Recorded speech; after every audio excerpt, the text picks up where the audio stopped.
because we also remember that she stole these shoes.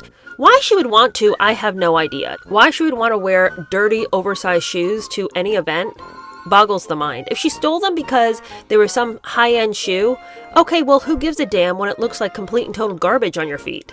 You know, over there just swimming in your shoes. But guess what, you guys? I got them for free, and they're really, really expensive.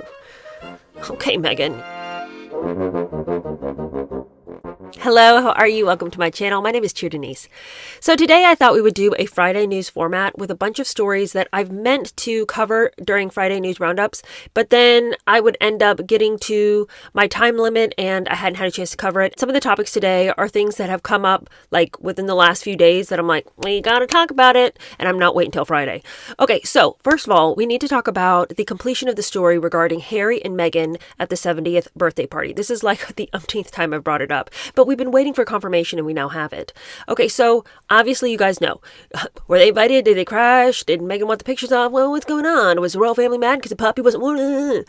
Okay, we've talked about all the different options 1,000 times. Now, we had discussed, and I had settled on, the fact that I believed Meghan had asked the Kardashians to take the pictures down because she was underdressed. She looked ridiculously homespun, quite frankly. She, as I said in past videos, she looks like what you would think when you're like 13 years old as to what you should wear to a fancy, chic, like Hollywood affair. You know, you're like, let me choose the black turtleneck. I'll like wear all black. You think you're being like almost Parisian in the limited accessories. I'll just do some dangly earrings and I'll have my little bag and my strappy sandal.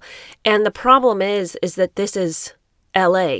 No one's trying to be Parisian about it, you know? So she has come like country mouse to the big city, you know? She looked silly in her mismatched colors and she also look bloated. I mean, I would love for somebody to help her dress her figure because I think she could look stunning.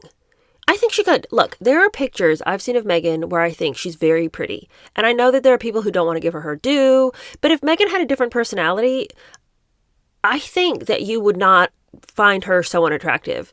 I truly believe that what is within us is what gives us our beauty. Because I have known so many people who are maybe not aesthetically like perfection, but I have found them to be genuinely gorgeous. And not just like, oh, you have such a sweet spirit. I mean, you're ugly as all get out, but you have such a sweet, not in a mean way. I mean, this like 100%, like there's something very beautiful about them. And I think that comes from the spirit. I have honestly, it's so interesting.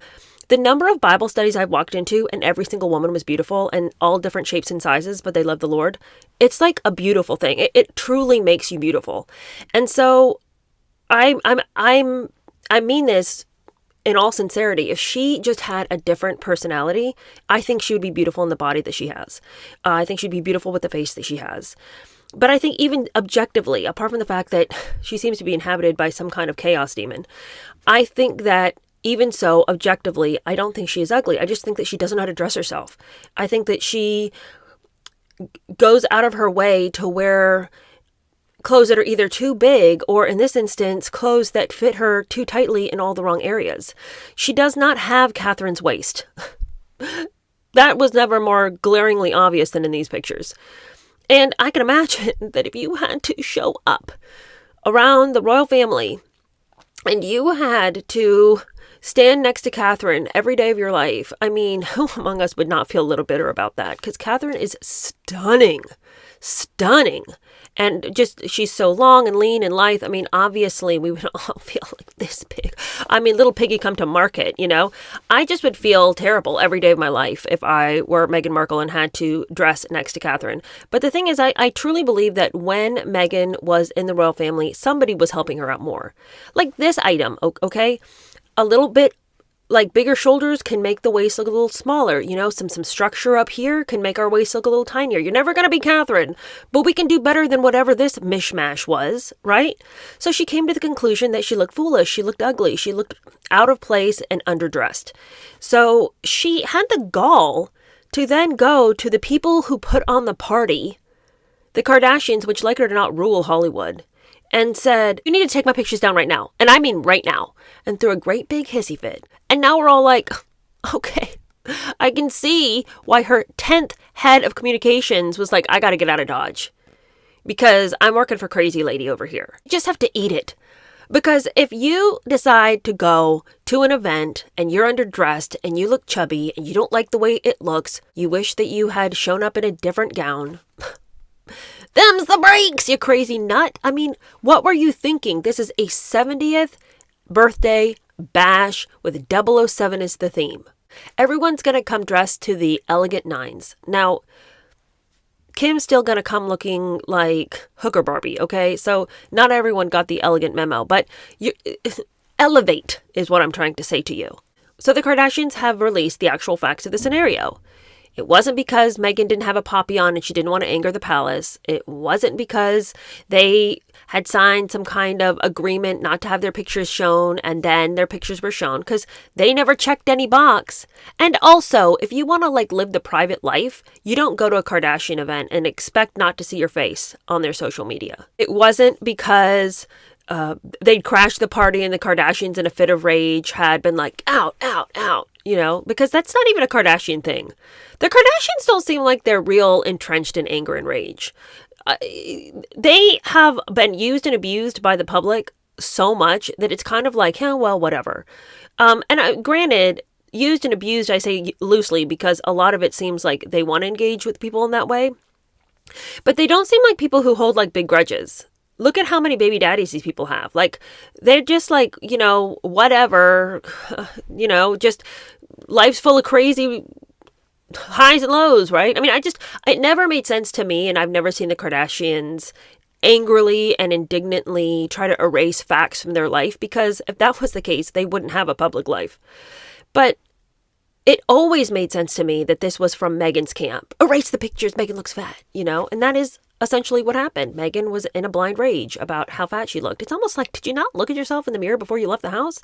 You've been in Hollywood for years, as you love to remind us. You grew up here. But you didn't expect that going to a big, huge Kardashian bash that's being hosted by Jeff Bezos and his crazy wife wasn't going to be dressed to the nines, look crazy good. And I really think that part of the problem too was, what are we supposed to do with this picture of Harry openly ogling the breasts of a 70-year-old? So can you imagine them getting home and looking through the pictures of the night, because they did, even though they try to act like social media, what even is that? See, and this, by the way, also flies in the face of them not knowing what's going on social media. They love to tell us they don't know what's going on social media, but she definitely knew enough to say, get my pictures off of your social media. If you don't know what's going on there, as she tells us in every single interview, I just don't know. I'm such an old lady. I'm over there watching Jeopardy and doing my puzzles in the newspaper. But, well, if you don't know what's going on social media, how do you know that there's a kerfuffle about the fact you look as big as a Christmas pig? I mean, it's what is the problem here?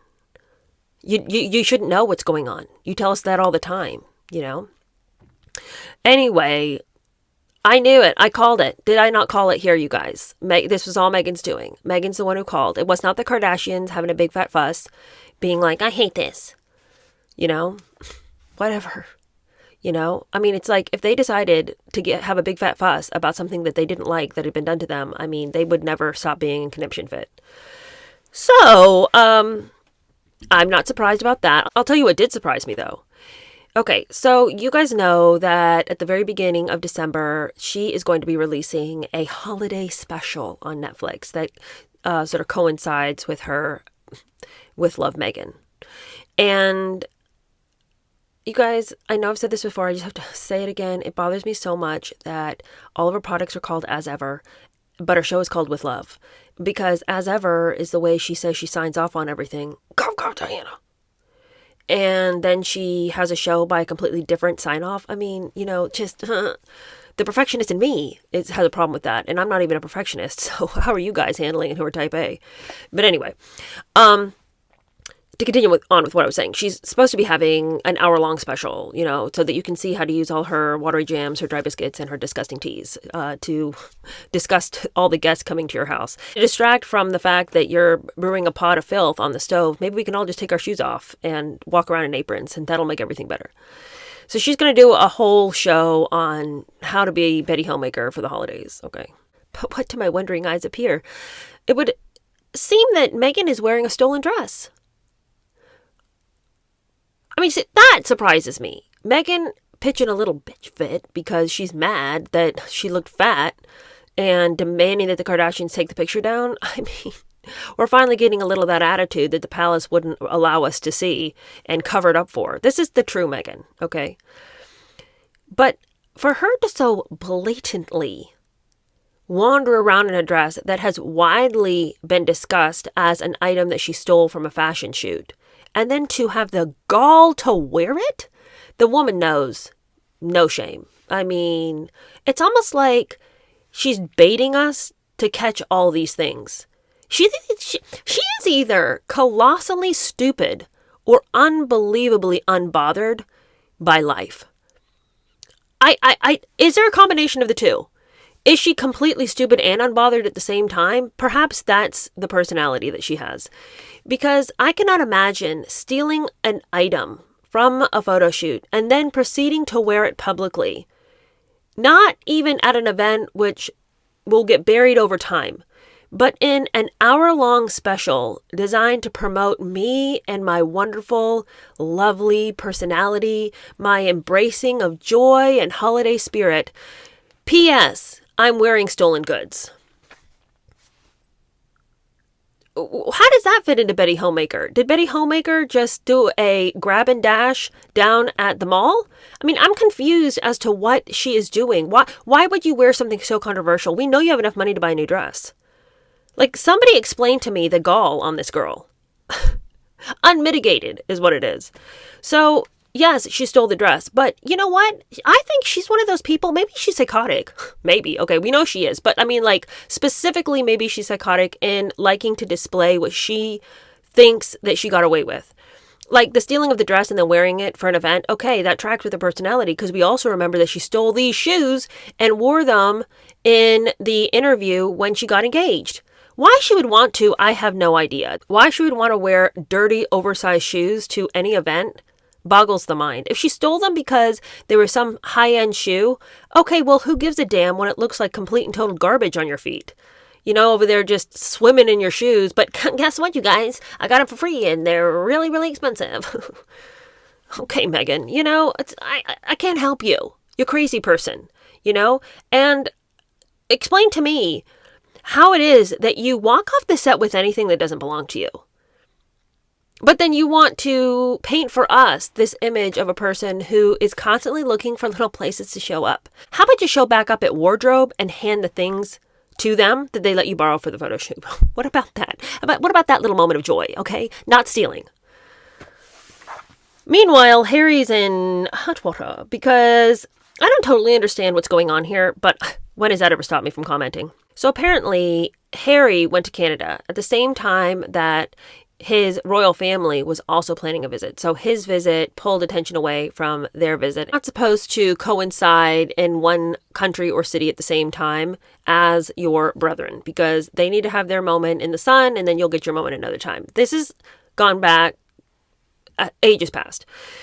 And Harry, who supposedly his people are in touch with his family, because even though he's not doing official royal duties, he does seem to pick and choose times when he wants to remind you he is a royal. Let me remind you of the poppy on his jacket. So he does seem to still have some vestiges of his former life. And while he still retains his title, it would make sense that his family would be like, here are our scheduled dates. Please make sure that you coordinate your schedule accordingly so that we don't run into each other. It would appear that he's still getting those communications, but he just blew it off. Did he blow it off or did he want to cause problems? That's the question in point. The palace is like he wants to cause problems. He also is simultaneously trying to get back in good with his family, which is also the word on the street. But that word be lying to us half the time, so who knows?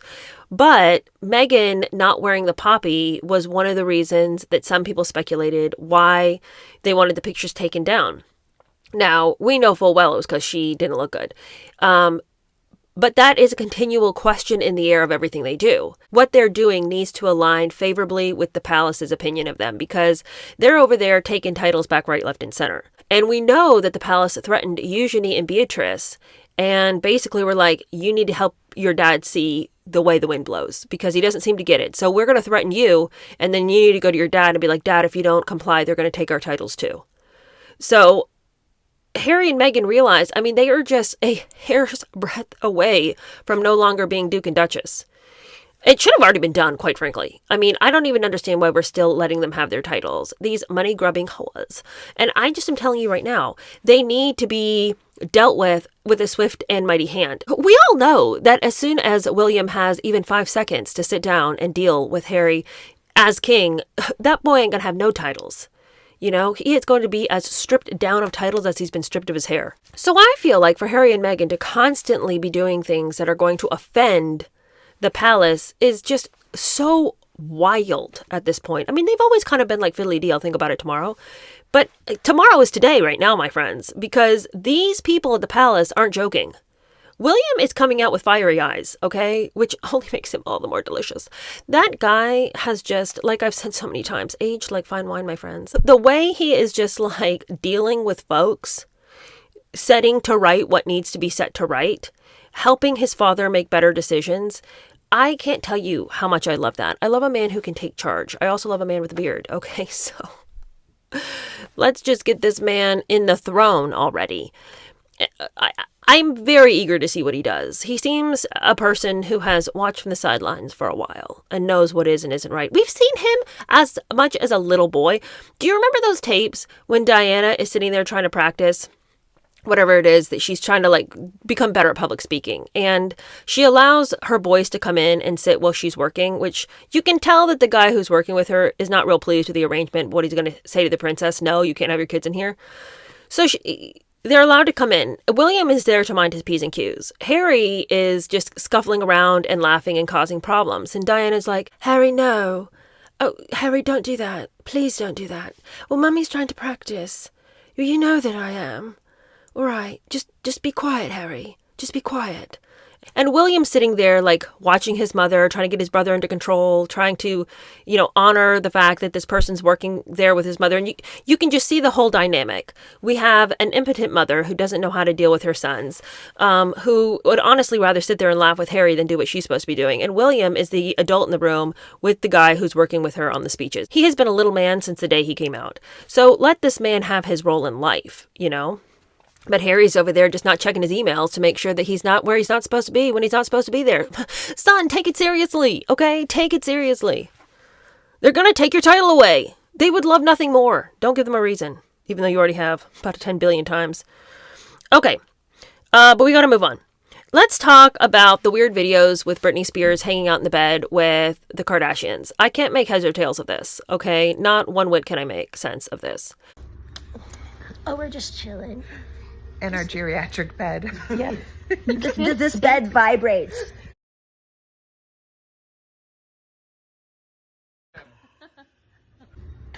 What's up, baby? Do 1, 2, 3, 4, 5, 6, 7. 1, 2, 3. 3, 4, 5, 6, 7, 8. Okay, split.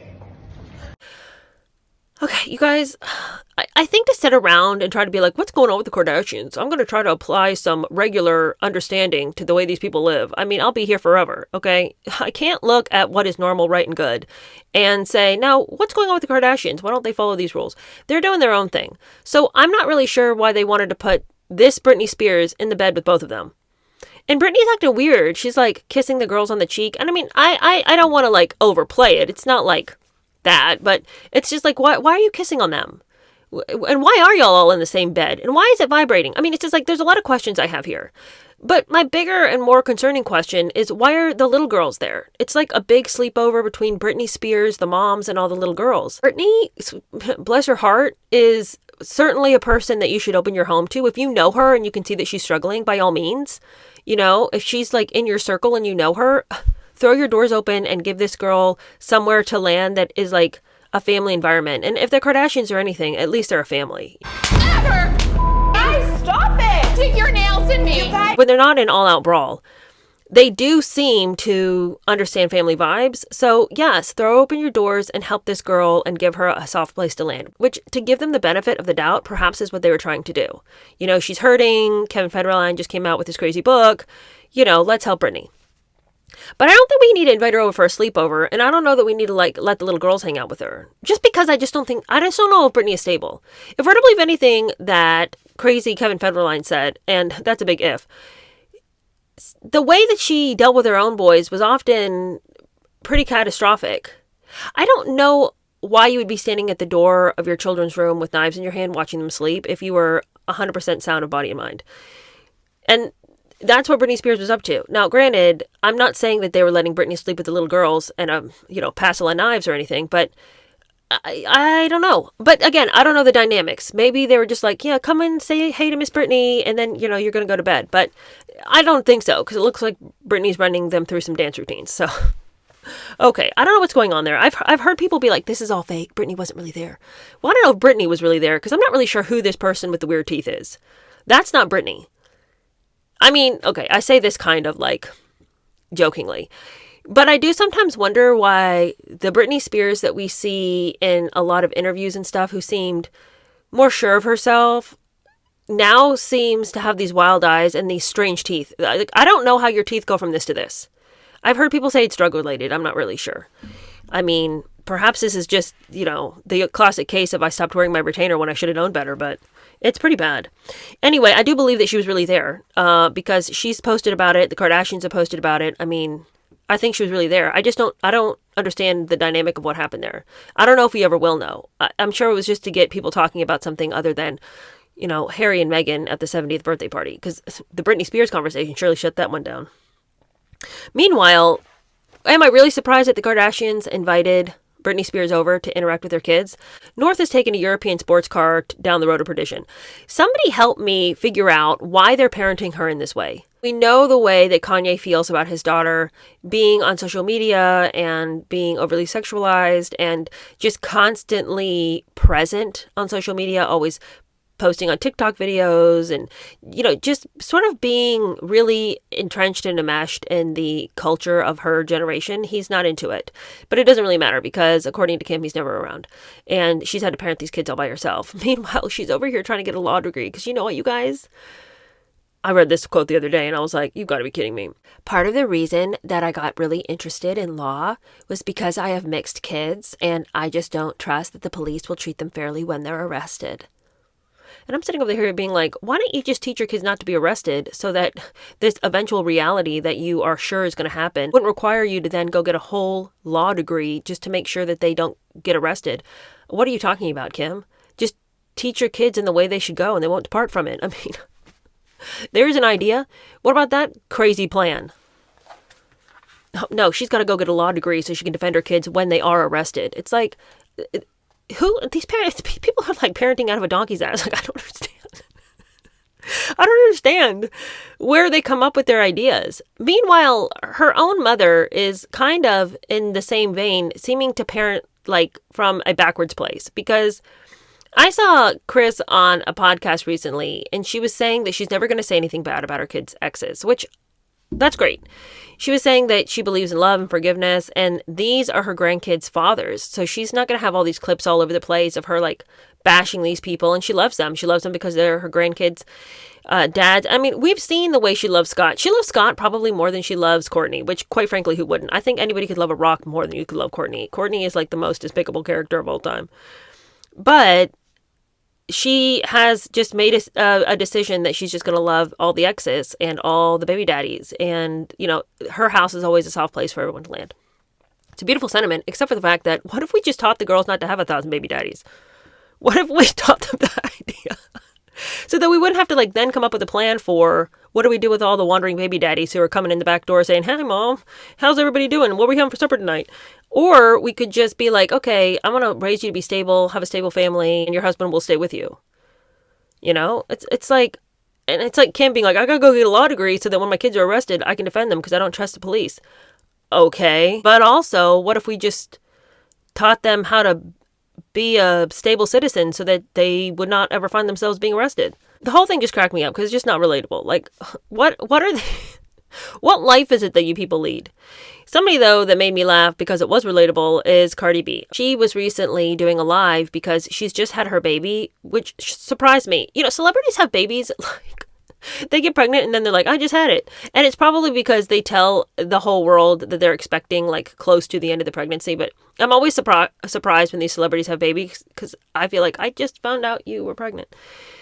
she's had the baby, and her mom always comes to stay with her whenever she has a new baby. And I think this is her 4th baby, so her mom's been there a lot. She and her mom don't get along. And that's not what I find relatable, because I loved my mom and I wish that she had been there for all my babies. So I don't relate to that, but I do relate to the part where having house guests is hard, and she's talking about how her mom wants her to be eating all these healthy foods since she just gave birth to a baby.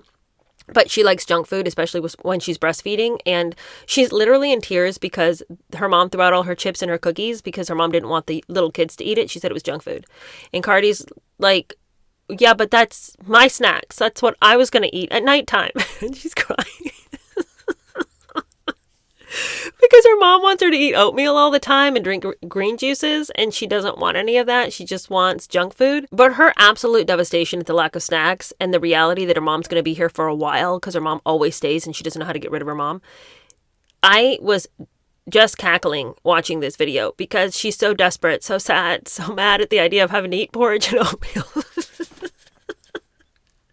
I mean, I relate. I mean, nobody loves anything like I love a bag of chips. I mean, give me all the potato chips all the time. So if somebody were to throw my potato chips out that I was looking forward to eating while I breastfed the baby at 2 o'clock in the morning, I would be livid too. She threw away all of my cookies, all of my snacks. Like, she threw them away. Like, it's like, oh, you're not supposed to be having these snacks here. The kids are going to be eating all of those snacks. Blah, blah, blah. And it's like, who the fuck told you them snacks is theirs? Them is mine. She threw away all my snacks, all my beef jerky, all my cookies. She threw away like almost everything in my pantry. And it's just like, yo, like, it's so annoying. Like, she threw away all my chips. Makes everybody eat what she want to eat. And like, I swear to God, like, she's so mean. I'll be waking up in the middle of the night and I just want a little snack. I don't want to eat no oatmeal. Like, she wants me to eat oatmeal all day. Like, I don't want to eat oatmeal all day. And porridge. That's what she want me to do. Eat porridge. Eat oatmeal. Finally, my final thing that I want to talk to you guys about today was this interesting report in People magazine. Now, People magazine is really just a mouthpiece for all the celebrities. And so I think that this story has a lot more nuance to it than People was prepared to say, because that rag is just the literal worst. Mostly because they are in the back pocket of Harry and Meghan. So I hate them to my very core. I remember People magazine being the magazine when I was a kid that if you wanted the story, supposedly that was where to go. I think it was probably a rag back then too, but I believed in it more. I don't anymore. But anyway, this story was that Paris Hilton has come out to say that Ghislaine Maxwell tried to obtain her as a girlfriend for Jeffrey Epstein. I found this particularly interesting because we had read Entitled, and in Entitled, we have a whole section that talks about how Andrew would go out to the clubs, and that there was a time when Paris and her little sister Nikki were in London and they were dancing at the clubs and Andrew was dancing with them. Well, of course, we know that Andrew and Epstein and Ghislaine Maxwell were all together all the time, just looking for the next young child to prey on. I completely believe that Ghislaine tried to obtain Paris Hilton for Jeffrey Epstein, 100%. But what I don't believe with People magazine is that they don't give any conclusion. Okay, so he tried, but are you trying to tell me that it was unsuccessful? Was it just an attempt? See, because I love how they just kind of leave it vague. Because I don't think it was an unsuccessful attempt. I think that they absolutely were able to get and procure Paris for Jeffrey Epstein. Because what is Paris doing dancing with Prince Andrew and being in the same social circle as Epstein if it's always going to be like, no, you can look, but you can't touch. Like, Jeffrey Epstein wasn't going to deal with that. And I think that there was just too many opportunities when he was procuring all these girls and getting everybody in compromising positions and having all these orgies. I know that she would have been a harder catch than some of these other girls who he picked up and they were having difficult home lives, or they'd already been on the streets for a while, or they were already sort of confused and dazed and not sure exactly which way to go. So a rich, wealthy man who promised them all sorts of things, they were easy prey. But I think that Paris Hilton would have had a particular allure to him because to get her would have been harder. You know, she's not just ready and willing to be taken into the arms of a wealthy man. She came from an extremely wealthy family herself. But I don't know why this story was reported. Are you trying to get ahead of a story? Are you trying to leave it intentionally vague so that you can be like, yeah, you tried, but I didn't? I mean, what? But just in conclusion and in conjunction with what we read about and entitled, I believe that Paris Hilton probably could tell us a whole lot about what was going on between Epstein and, as Ghislaine liked to be called, G-Max. Is that not the stupidest and most hilarious thing? I think she wanted to go by that title in all seriousness. We've seen the emails that have been leaking lately about Donald Trump between Epstein and about Donald Trump and to Ghislaine Maxwell. I keep calling her Ghislaine because I'm used to that, but it's Ghislaine. Anyway, why call her Ghislaine when she wanted to be called G-Max? It's just, what is G-Max? I mean, that's so lame. It's so lame. It's so lame. And to just watch her walking around with that dated haircut being like, I'm G-Max. It's like, more power to you, lady. All right. Well, that is the end of our show today. Thank you guys so much for hanging out. Tomorrow, we are going to be doing a story time about Garth Brooks. You guys, that person's crazy weird. And there's some wild conspiracy that we're going to discuss. Though I'm going to tell you right now, it's just conspiracy, but it's sort of an interesting topic for sure. But I think the reality of his life is far weirder and way more interesting than the conspiracies that have been floating around for 2 years about him. I'm talking about wild life, this man. He's an insane person for sure. But again, I don't understand why we get so confused and derailed by some of these conspiracies when the reality is wild. So join me tomorrow for story time about Garth Brooks and his wild life and all the things that I didn't realize about him. Turns out he's mad crazy. All right. Thank you guys so much for watching. I'll see you soon. Bye.